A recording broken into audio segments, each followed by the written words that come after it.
UGC net Saraswati की में आती है और मैं आप सभी स्टूडेंट को good evening education PYQ classes. आप सभी स्टूडेंट जानते हैं कि हम एजुकेशन पीवाईक्यू की क्लासेस करा रहे हैं, ठीक है। इसके पहले हमने आपको जो है इंपॉर्टेंट जो है आपकी सारी के सारे टॉपिक हमने कवर कराए हैं, यानी कि आपका सारा सिलेबस हमने कवर करा दिया है। आप जानते हैं कि फर्स्ट यूनिट से लेकर के हमने आपको जो है 10 यूनिट आपके कवर कराए हैं, ठीक है। तो आप सभी स्टूडेंट जो है सारी यूनिट्स आप कवर करिए, पढ़िए, ठीक है, आपके लिए इंपॉर्टेंट है, ठीक है। और आप जो है प्रैक्टिस भी करिए। हम डेली जो है क्लासेस लेकर के नहीं आते हैं, तो ठीक है, इसका मतलब ये नहीं कि आप पढ़िए ना, ठीक है। जो मेरे स्टूडेंट पढ़ रहे हैं, ठीक है, यानी कि जो पीवाईक्यू की क्लासेस कर रहे हैं डेली, ठीक है, तो आप यदि मेरी क्लासेस नहीं आती हैं तो आप खुद से पढ़िए, ठीक है। खुद से पीवाईक्यू करिए, जो आपके पास नोट्स उपलब्ध हो या बुक्स हो, जो कुछ भी उपलब्ध हो, और अदर टीचर से भी पढ़िए, ठीक है। मेरी क्लासेस आती हैं तो मेरी क्लासेस भी देखिए, इंपॉर्टेंट है, मैं इंपॉर्टेंट करवाती हूँ। इंपॉर्टेंट सारे टीचर करवाते हैं, हम भी करवाते हैं, सब लोग। पर जो है आप अपने आप से भी पढ़िए, ठीक है। अपने आप से भी पढ़ना बहुत जरूरी होता है।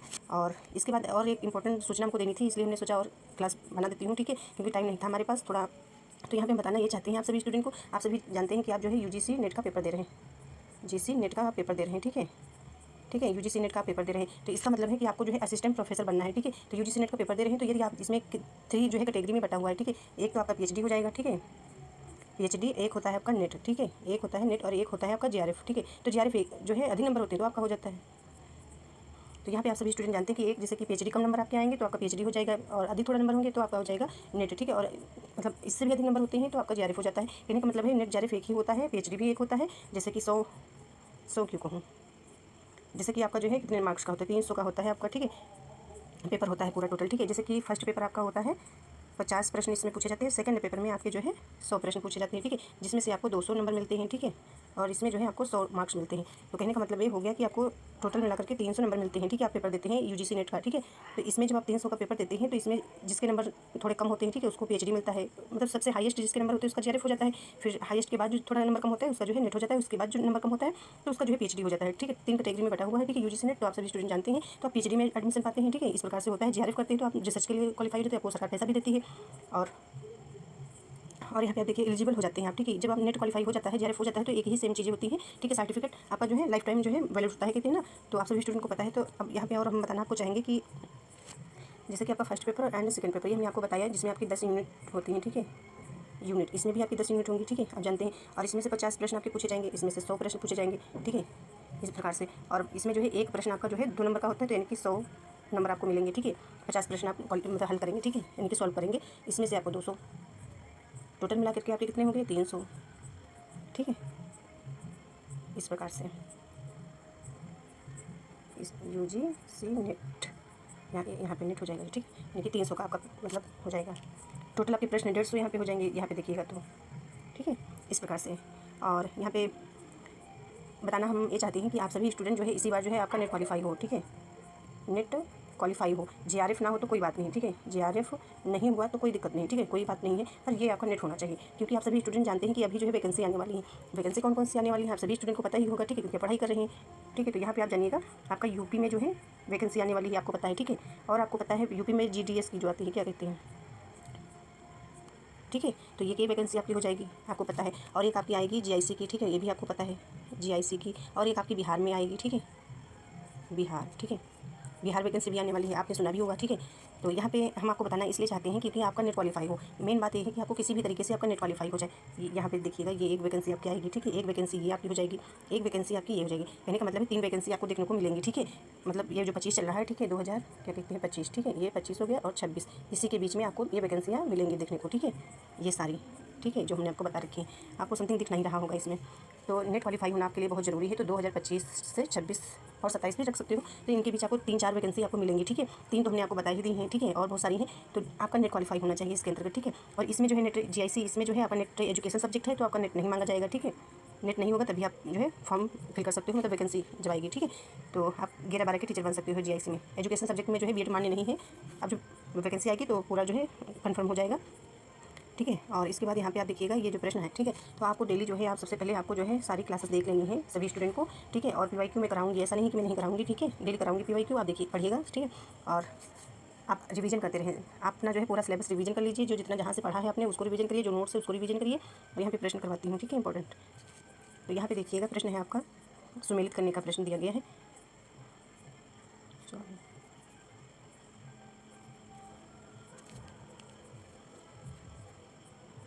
इसको कलर चेंज कर दूँ। यहाँ पे देखिएगा, ठीक है। तो ये आपका प्रश्न हो जाएगा यहाँ पे सुमेलित करने के प्रश्न है। तो यहाँ पे एक फर्स्ट सूची में आपका दिया गया है, कलर वही लगा देंगे, दोबारा से चेंज नहीं किया। तो ये यहाँ पे देखिएगा, ये सुमेलित करने के प्रश्न आपका है, इंपॉर्टेंट प्रश्न हो जाएगा। यहाँ पे देखिएगा शैक्षिक दर्शन हो गया और एक आपका हो गया संबंधित फिलोसोफर, ठीक है, फिलोसोफर, ठीक है। तो यहाँ पे इंग्लिश में लिखा हुआ पढ़ लीजिएगा, ये सब लिखा हुआ है एजुकेशन फिलोसफी, ठीक है, या फिलोसोफर कर सकते हो। और यहाँ पे देखिएगा ये आपके जो है शैक्षिक दर्शन दिए गए हैं, आप सभी स्टूडेंट को पता ही है, ठीक है। यथार्थवाद आपने सुना है नियम, ठीक है, प्रयोजनवाद सुना है, ठीक है, और प्रकृतिवाद सुना है, आदर्शवाद सुना के हमने पढ़ाया भी है, अदर आपने बुक से पढ़ा होगा, अदर टीचर से पढ़ा होगा, ठीक है। तो यहाँ पे आप देखिएगा आपको शब्दों के अनुसार समझना है, ठीक है, ये शब्दों के अनुसार आपको मिलान करना होता है। इसमें शब्दों के अनुसार नहीं है, सॉरी, इसमें जो है आपको बताना है कि जो है संबंधित फिलोसफर, ठीक है, किसने दिया। तो यहाँ पे ये देखिएगा कि आपको मिलान करना है। तो यथार्थवाद ये जो है किसने दिया है, तो आपको याद रखना है यथार्थवाद जो है अरस्तु जी ने दिया, ठीक है, कलर्स। तो ये जो है अरस्तु ने दिया इसको, ठीक है। प्रयोजनवाद इसको आप किससे मिलान करिएगा, आप बताइए किससे मिलान करिएगा। ये जो हो जाएंगे प्रयोजनवाद जो है जॉन डीवी हो जाएंगे। और प्रकृतिवाद को तो आपको सोते हुए भी पता होगा कि कौन सा आपको मिलान करना है प्रकृतिवाद को, ठीक है। तो रविन्द्रनाथ टैगोर जी हो जाएंगे, इसमें आपको पता ही है। आदर्शवाद जो है प्लेटो हो जाएंगे, ये भी आपको पता है आप सभी स्टूडेंट को, ठीक है। तो यहाँ पे आपको ध्यान देना है, ये आपका सुमेलित करने का प्रश्न है। तो ये मिलान कर लीजिएगा, यथार्थवाद अरस्तु, और प्रयोजनवाद को आपको मिलान करना है जॉन डीवी से, प्रकृतिवाद आपको मिलान करना है रविन्द्रनाथ टैगोर से, आदर्शवाद आपको प्लेटो से। और इसमें आंसर आपका जो है कौन सा सही हो जाएगा, फर्स्ट विकल्प आपका सही हो जाएगा, ठीक है। और यहाँ पे ऐसे भी आपको हो जाएगा, यथार्थवाद को अपने अरस्तु से मिलान करा थर्ड से, तो यहाँ पे आंसर आपका आ गया, ठीक है। ये सारे कट जाएंगे, इस प्रकार से आपको हल करना है, ये भी बताएंगे, ठीक है। कभी कभी पढ़ाती हूँ तो बताती हूँ आपको कैसे हल करना है पेपर, ठीक है। तो यहाँ पे देखिएगा इस प्रकार से आपका हो जाएगा। जैसे ये इतने सारे टॉपिक आपके इतने दिए गए हैं, ठीक है, दर्शन, शैक्षिक दर्शन, तो इसमें से आपको जो आता है, ठीक है, जैसे कि यहाँ से आपने देखा यथार्थवाद के बारे में, तो यथार्थवाद किसने दिया, तो अरस्तु, ठीक है। यहाँ से नहीं पता है तो इसमें से कोई भी एक आपको आता हो उसके मुताबिक आप जो है खोज कर सकते हैं इसमें कि कौन सा आपका विकल्प सही हो जाएगा। इसको आपको याद कर लेना है, ठीक है, लिख लीजिएगा, ये सारी इंपॉर्टेंट है, लिख लीजिएगा आप अपनी कॉपी में।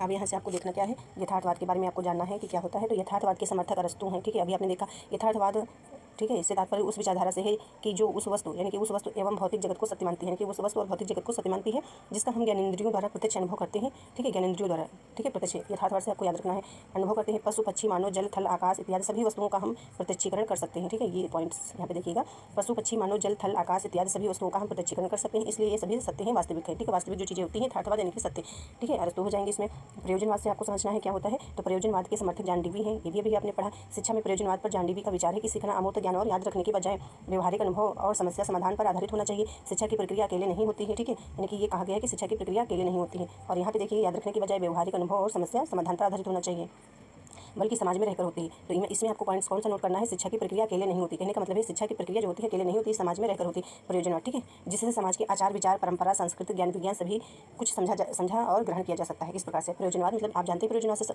ठीक है। तो शिक्षा की प्रक्रिया अकेले नहीं होती है बल्कि समाज में रहकर होती है, जिससे समाज में आचार विचार परंपरा संस्कृति ज्ञान विज्ञान सभी कुछ समझा और ग्रहण किया जाता है। इससे परिस्थितियों को समझकर, ठीक है, इससे जो है परिस्थितियों को समझकर समायोजन करने में सहायता मिलती है, ठीक है, समझ में आया होगा। तथा आवश्यकताओं की पूर्ति होती है, ठीक है। अतएव शिक्षा व्यक्तिगत प्रक्रिया न होकर सामाजिक प्रक्रिया होती है। अब प्रकृतिवाद के बारे में आपको देखना है, तो प्रकृतिवाद क्या होता है, प्रकृतिवाद के जो है समर्थक कौन है, रूसो है और रविन्द्रनाथ टैगोर जी हैं। तो रूसो लिखा हो तो रूसो को आप जो है क्लिक करिएगा, मतलब मिलान करिएगा, या जिस प्रकार से प्रश्न पूछा जाएगा उत्तर आपको उसी प्रकार से देना है, यानी कि 4 विकल्प दिए होते हैं, ठीक है, एक प्रश्न आपका होता है और 4 विकल्प आपके दिए होते हैं, या फिर जो है 4-5 प्रकार के जो प्रश्न आते हैं जिससे ये आपके विकल्प हैं, फिर इसके बाद इनको क्रम वाइज लगाना होता है इस प्रकार से। तो इस प्रकार से आते हैं।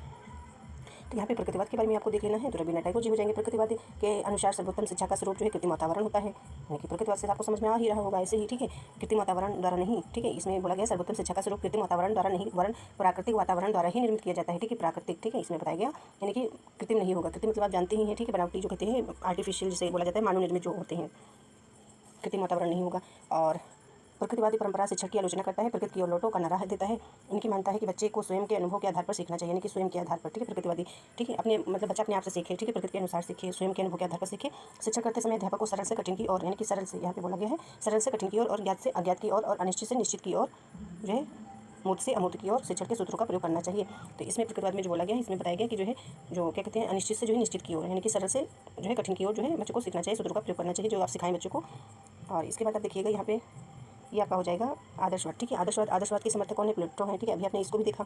आदर्शवादी यह मानते हैं कि मनुष्य अपने प्राकृतिक वातावरण से अनुकूल शिक्षा के बिना भी शिक्षा ग्रहण कर सकता है, ठीक है, परंतु सांस्कृतिक वातावरण के अनुकूल है तो शिक्षा की आवश्यकता होती है, ठीक है। यहाँ पे आदर्शवाद का आधार अध्यात्म है और आदर्शवाद मूलभूत रूप से शाश्वत मूल्यों एवं आदर्शों को स्वीकार करता है। इस विचारधारा के अनुसार भौतिक जगत की कोई भी वस्तु शाश्वत नहीं है, इनका विशेष महत्व नहीं है। इस विचारधारा के अनुसार आत्मा परमात्मा विचार ही शाश्वत है, ठीक है, ये हो जाएगा आपका। और आई होप आप सभी स्टूडेंट को समझ में आ रहा होगा। हमने बताने का प्रयास ये किया था आपको कि ये बताने का प्रयास ये करा है हमने कि जैसे कि आपका नेट क्वालिफाई हो जाएगा, ठीक है। जैसे ये आपका नेट क्वालिफाई हो जाएगा, ठीक है, ये नेट आप क्वालिफाई कर लेंगे इसी बार, ठीक है। तो आपको वैकेंसी देखने को मिलेंगी 3, 4, 5, 6, ठीक है। जो हम बता रहे हैं हम तो 2-3 ही बता रहे हैं, ठीक है। और अभी आपके जैसे ये 25 चल रहा है, ठीक है, 25 से 26 तक वैकेंसियाँ कितनी आ सकती हैं आपको नहीं पता है, ठीक है। तो सबसे पहले हमने आपको एक बताई है कि यूपी में जो है जीडीसी की, ठीक है, जीडीसी की वैकेंसी ये भी आपको देखने को मिलेगी, ठीक है। और एक आपको जीआईसी की, ठीक है, जिसमें 11-12 के टीचर आप बनेंगे, जीआईसी, ठीक है। इसमें नेट कंपलसरी कर दिया गया है, पर जो है एजुकेशन सब्जेक्ट में समथिंग नहीं है, ठीक है। तो इसमें भी आप टीचर बन सकते हो, ठीक है। और इसके बाद आपको देखना है बिहार में भी वैकेंसी आने वाली है, ठीक है, यानी कि वैकेंसियाँ आपको मिलेंगी, ठीक है। और ये वैकेंसियाँ किसके लिए हैं, ठीक है, ये वैकेंसियाँ सारी जो नेट क्वालिफाई स्टूडेंट होंगे, ठीक है। जब आपका नेट क्वालिफाई होगा, ठीक है, नेट क्वालिफाई होगा तभी आप जो है ये वैकेंसियों में फॉर्म फिल कर सकते हो, ठीक है। तो आई होप आप सभी स्टूडेंट को समझ में आ रहा होगा। कहने का मतलब हमारे ये है कि आप नेट क्वालिफाई कर लीजिए, ठीक है। नेट जब आपका क्वालिफाई होगा उसके बाद आप जो है वैकेंसी आएंगी, फॉर्म फिल करिएगा और आपको जो है अच्छे से पढ़ाई करिएगा, आपका हो जाएगा, ठीक है। क्योंकि समय जो है समय रहते आपको जो है नेट क्वालिफाई करना है और समय रहते ही आपको जो है जॉब पानी है, ठीक है। तो यही है। और बाकी आपको जो है जब तक कि आप थ्योरी क्लासेस नहीं पढ़ोगे, ठीक है, तब तक कि आपका नहीं होगा, ठीक है। जैसे कि एजुकेशन सब्जेक्ट, ठीक है, ये सब्जेक्ट आपका है तो इसको आपको बहुत पढ़ना पड़ेगा, ठीक है, अच्छे से पढ़ना पड़ेगा। क्योंकि हर वैकेंसी में कोई भी वैकेंसी है, जीआईसी वैकेंसी है उसमें भी, जीडीसी की वैकेंसी उसमें भी, ठीक है। आप टीचर तो इसी के बनेंगे ना, एजुकेशन सब्जेक्ट के। तो आपका एजुकेशन टॉपिक सब्जेक्ट जो है इसको जो है आपको अच्छे से पढ़ना है, इसमें आपको मास्टरी हासिल करनी है कहते हैं ना। तो इसमें आपको अच्छे से पढ़ना है। तो आप थ्योरी क्लासेस मेरी जो हमने पढ़ा है उसको भी पढ़ सकते हो, ठीक है। और अपनी बुक्स में पढ़ सकते हो, आपके पास बुक्स होंगी, ठीक है। नहीं बुक्स हैं तो आपने कहीं ना कहीं से पढ़ा होगा, ठीक है। तो इस प्रकार से आप पढ़िए और आपका सिलेक्शन हो जाएगा, ठीक है। और ये प्रश्न है इसको भी करा देती हूँ, ठीक है। आप एक नज़र में इसको देख लीजिएगा, यहाँ पे पढ़ा देती हूँ। यहाँ पे देखिएगा विभिन्न स्थानों पर रह रहे लोगों में आईसीटी के माध्यम से दृश्य चक्षु, ठीक है। तो यहाँ पे देखिएगा आईसीटी, ठीक है, माध्यम से दृश्य और एवं श्रव्य अंतःक्रिया संप्रेषण को जाना जाता है। तो यहाँ पे देखिएगा कम्युनिकेशन हो गया, ठीक है। कम्युनिकेशन यानी कि संप्रेषण को जो है कम्युनिकेशन बोला जाता है, संचार कह सकते हो। तो ये सब चीज़ें हैं, याद रखना है आपको। अब इसमें आपको बताना है कि कौन सा आपका सही होगा, ठीक है। यानी कि विभिन्न स्थानों पर रह रहे लोगों में आईसीटी के माध्यम से, आईसीटी आप जानते हैं इन्फॉर्मेशन कम्युनिकेशन, यहाँ पे देख लीजिए, ठीक है। इसका फुल फॉर्म भी आप याद कर लीजिएगा, ठीक है। तो इन्फॉर्मेशन कम्युनिकेशन टेक्नोलॉजी हो जाएगा, ठीक है, आप नोट कर लीजिएगा इसका फुल फॉर्म। तो ये माध्यम से दृश्य एवं श्रव्य अंतःक्रिया संप्रेषण को जाना जाता है। तो इसमें आपका विकल्प आपका थर्ड सही हो जाएगा, टेली कॉन्फ्रेंसिंग के रूप में। अब ये होता क्या है इसको भी आपको जानना जरूरी है, ठीक है। कॉन्फ्रेंसिंग, ठीक है, कॉन्फ्रेंस कह सकते हो। तो इसके अदर नाम भी बहुत सारे होते हैं। तो यहाँ पे देखिए विभिन्न स्थानों पर रह रहे लोगों में आईसीटी के माध्यम से दृश्य चक्षु, ठीक है। दृश्य मतलब देखना था, आपको पता है, श्रव्य मतलब सुनना, ठीक है। अंतःक्रिया संप्रेषण को टेली कॉन्फ्रेंसिंग के रूप में जाना जाता है। टेली कॉन्फ्रेंसिंग एक ऐसी इलेक्ट्रॉनिक प्रणाली है, ठीक है। यहाँ से अच्छे से देखिएगा, ऐसी इलेक्ट्रॉनिक प्रणाली है जिसमें 2 या 2 से अधिक दूर बैठे व्यक्ति अपने इच्छित विषय वस्तु से संबंधित, इसको नोट कर लीजिएगा, ठीक है। क्या होता है पूरा यहाँ से, जिसमें 2 या 2 से अधिक दूर बैठे व्यक्ति अपने इच्छित विषय वस्तु से संबंधित, यानी कि जो इच्छित विषय वस्तु यानी कि जो तुमको पसंद है या किसी चीज़ पर चर्चा करना चाहते हो, किसी बात पे वस्तु संबंधित चर्चा परिचर्चा में भाग ले सकते हैं, अपनी बात कह सकते हैं, ठीक है, अपनी बात कह सकते हैं, दूसरों की बात सुन सकते हैं और उन पर तुरंत प्रतिक्रिया, सुझाव या अभिमत प्राप्त कर सकते हैं, ठीक है। इसको अच्छे से पढ़िएगा क्या होता है। और टेली कॉन्फ्रेंसिंग के प्रकार क्या होते हैं। तो वीडियो कॉन्फ्रेंसिंग है, ऑडियो कॉन्फ्रेंसिंग है, कंप्यूटर कॉन्फ्रेंसिंग है, ठीक है। तो वीडियो कॉन्फ्रेंसिंग आप जानते हैं, ठीक है, जिसमें वीडियो कॉन्फ्रेंसिंग पे आप बात करते हैं, ऑडियो जिसपे वॉइस कॉल क्या कहते हो ना कॉन्फ्रेंसिंग पे, वो हो जाएगी कंप्यूटर कॉन्फ्रेंसिंग। तो इसी प्रकार से हैं सारे, आपको याद करने हैं। और यहाँ पे आपको देखना क्या है, देखना ये है कि ईमेल क्या होता है, ईमेलिंग, ठीक है। तो ईमेलिंग आप देखिएगा इंटरनेट के माध्यम से किसी कंप्यूटर या अन्य उपकरण से पत्र भेजने का एक तरीका होता है, ठीक है। इससे जो है एक पत्र भेजने का तरीका होता है। एक ईमेल को भेजने के लिए एक ईमेल पते की आवश्यकता होती है। जब आप ईमेल भेजेंगे, ठीक है, ईमेल को भेजने के लिए जो है एक ईमेल पते, यानी ईमेल जब आप भेजेंगे, ठीक है, तो ईमेल पते की आवश्यकता होती है, ठीक है, जो यूजर नेम और डोमेन से मिलकर बना होता है। ये चीज़ें हैं। ब्लॉगिंग क्या होता है, ब्लॉगिंग तो आपने नाम बहुत ज़्यादा सुना है। अंतर्गत व्यक्ति नियमित रूप से अपने आर्टिकल को लिखता है, ठीक है, लिखता है तथा उसे अपने ब्लॉग अकाउंट वेबसाइट पर पोस्ट करता है, ठीक है। आर्टिकल मतलब सिद्धांत कह सकते हो, जो सिद्धांत ही कह सकते हो, कोई चीज़ है जैसे कि आर्टिकल में सिद्धांत ही आप कहिएगा, ठीक है, को लिख सकता है, यानी कि अपना जो है क्या कहते हैं पूरा लेख होता है। जैसे कोई अपने बारे में लिखा, ठीक है, वो हो जाएगा। या जो है आपने कोई कुछ भी आपने लिखा, ठीक है, अपने मुताबिक जो आपको पसंद हो, ठीक है, अवधारणा कह सकते हो, कॉन्सेप्ट कह सकते हो, ठीक है। ये आर्टिकल मतलब सिद्धांत होता है। तो तथा उसे अपने ब्लॉग अकाउंट वेबसाइट पर पोस्ट करता है। ये क्या कहा जाता है कि लोग ब्लॉग बनाते हैं, फिर बाद में उसमें वेबसाइट पर जो है पोस्ट करते हैं, लोग उसके आर्टिकल को पढ़ते हैं, ठीक है, उसके आर्टिकल को पढ़ते हैं, आपस में साझा करते हैं, उस आर्टिकल के विषय में अपना सुझाव भी देते हैं, ठीक है। इस प्रकार से हो जाएगा, आप देखिएगा। और ज़्यादा डिटेल में पढ़ने के लिए यहाँ पर भी आप देख सकेंगे। यहाँ पे समझा देती हूँ थोड़ा सा सभी स्टूडेंट को। तो यहाँ पे देख सकते हो, टेली कॉन्फ्रेंसिंग, ईमेल और ब्लॉगिंग सभी संचार के विभिन्न रूप हैं। यानी कि ये जो टेली कॉन्फ्रेंसिंग है, ईमेल, ब्लॉगिंग सभी जो संचार के कम्युनिकेशन के विभिन्न रूप होते हैं, जिनका उपयोग हम जानकारी साझा करने, यानी कि जानकारी जो होती है उनको साझा करने, बातचीत करने, दूसरों से जुड़ने के लिए करते हैं, ठीक है, दूसरों से जुड़ने के लिए करते हैं। टेली कॉन्फ्रेंसिंग का उपयोग करके कई लोग एक साथ फोन या वीडियो कॉल पर बातचीत करते हैं। ये हो जाएगा ईमेल का उपयोग लिखित, ठीक है। यहाँ पे आपने देखा कि जो है ये क्या होता है, टेली कॉन्फ्रेंसिंग का उपयोग करके कई लोग, ठीक है, यहाँ पे देख लीजिएगा, अच्छे से समझने का प्रयास करिएगा। कई लोग एक साथ फोन या वीडियो कॉल पर बातचीत करते हैं। अभी हमने जो बताया है इसके पहले, ईमेल का उपयोग लिखित संदेशों को साझा करने के लिए किया जाता है। ईमेल जो होता है, ईमेल का उपयोग जो होता है संदेशों को साझा करने के लिए किया जाता है लिखित रूप में, ठीक है, यानी कि जो मैसेज टेक्स्ट क्या कहते हैं, टेक्स्ट मैसेज। और जबकि ब्लॉगिंग एक वेबसाइट पर वेबसाइट पर नियमित रूप से पोस्ट प्रकाशित करने के बारे में होता है। आमतौर पर विचारों, अनुभवों या जानकारी को साझा करने के लिए जो आर्टिकल भी हमने आपको बताया था, ठीक है, तो सिद्धांत कह सकते हो या कॉन्सेप्ट कह सकते हो, हमने आपको बताया अवधारणा, तो ये विचार कह सकते हो, अनुभव या जानकारी को साझा करने के लिए होता है। टेली कॉन्फ्रेंसिंग, यहाँ से आप समझ सकते हो जो नहीं समझ में आए, टेली कॉन्फ्रेंसिंग एक ऐसा तरीका है जिससे कई लोग एक साथ दूर से संवाद कर सकते हैं, ठीक है, दूर, जैसे कि हम आपको पढ़ा रहे हैं, आप पढ़ रहे हो, या वीडियो कॉल, वो क्या कहते हैं, लाइव क्लासेज जो होती है वो आमतौर पर फ़ोन लाइन इंटरनेट का उपयोग करके, यहाँ पे लिखा भी हुआ है, ठीक है, इंटरनेट का उपयोग करके बातचीत करके और सहयोग के लिए प्रभावी उपकरण, खासकर उन स्थितियों में जहाँ लोग एक ही स्थान पर नहीं हैं, ठीक है। ये हो जाएगा। ईमेल क्या होता है, यहाँ पे देखिएगा, ईमेल यानी कि ईमेल एक लिखित संदेश को एक व्यक्ति से दूसरे व्यक्ति को इलेक्ट्रॉनिक रूप से भेजने का तरीका होता है, जो लिखित रूप में होता है। अभी यहाँ पे देखिएगा, जो टेक्स्ट मैसेज जो भेजते हैं, आप मैसेज करते हैं ईमेल के माध्यम से, एक व्यक्ति दूसरे व्यक्ति को इलेक्ट्रॉनिक, ठीक है, रूप से भेजने का तरीका यह संचार के लिए सामान्य और तेजी से तरीका है, खासकर व्यावसायिक संदर्भ में, ठीक है। ब्लॉगिंग एक ब्लॉग वेबसाइट पर नियमित रूप से पोस्ट प्रकाशित करने के बारे में है। ब्लॉग कई अलग अलग उद्देश्यों के लिए उपयोग किए जाते हैं, उद्देश्य अलग अलग हो सकते हैं, जैसे कि अपने विचारों को व्यक्त करना, ठीक है, अपने विचार व्यक्त करते हो, विचार को व्यक्त करना, जानकारी साझा करना है, विषय पर अपनी विशेषज्ञता दिखाना, ठीक है, जैसे कि हम पढ़ा रहे हैं, ठीक है, ये चीज़ें हो जाएंगी। या दूसरों के साथ जुड़ना, यानी कि लोग अपनी अपनी विशेषता बताते हैं कि देखो अपना अपना ब्लॉग बनाते हैं जो जिसके पास जो स्किल होती है, ठीक है, इस प्रकार से कह सकते हो विशेषता। इन तीनों तकनीकों को मिलाकर हम प्रभावी रूप से संवाद कर सकते हैं, ठीक है, अच्छा संवाद कर सकते हैं, जानकारी साझा कर सकते हैं, विभिन्न उद्देश्यों के लिए दूसरों के साथ जुड़ भी सकते हैं, ठीक है। ये सब आपका इंपॉर्टेंट था, इसको हमने बता दिया।